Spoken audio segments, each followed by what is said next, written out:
Well, maybe it's simply the attempt to express our collective shock when we say we're trying to make sense of the horrific shooting at Sandy Hook Elementary School. But we're not going to make sense. Not from that which is totally disconnected from the cognitive capacity of any rational human being. The governor of Connecticut, Dan Malloy, got it right when he said evil has visited this community.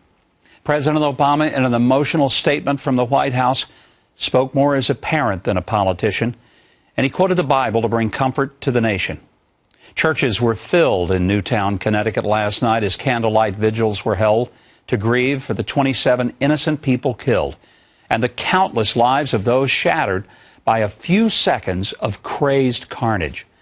On Friday, Neil Cavuto asked me, where was God?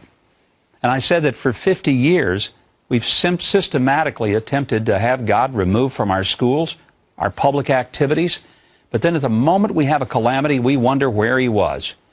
Well, the predictable left lit up the airwaves and blogosphere with a vile and vicious reaction and jumped to the conclusion that I said that if we had prayer in school, the shooting wouldn't have happened. Well, I said nothing of the sort. It's far more than just taking prayer or Bible reading out of the schools.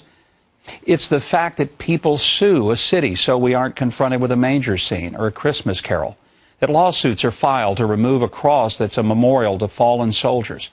Churches and Christian-owned businesses are told to surrender their values under the edict of government orders to provide tax-funded abortion pills. We carefully and intentionally stop saying things are sinful, and we call them disorders. Sometimes we even say they're normal.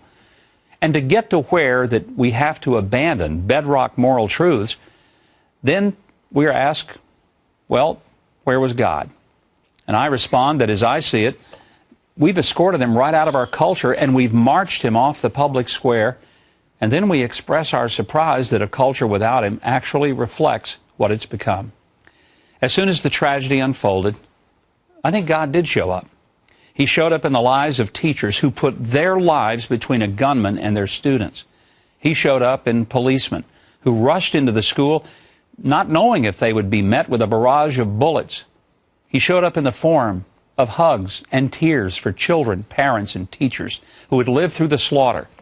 He showed up at the overflow church services where people lit candles and prayed. And he showed up at the White House, where the president invoked his name and quoted from his book. And in a few days or weeks, we'll probably ask God to excuse himself from view, and we will announce in our arrogant pride that we're now enlightened and educated, and we've evolved beyond needing him. And somebody's going to suggest that we pass a law to stop all this kind of thing.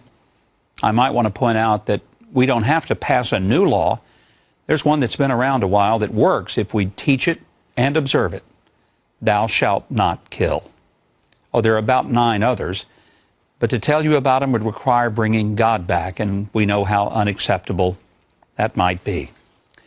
Let's go.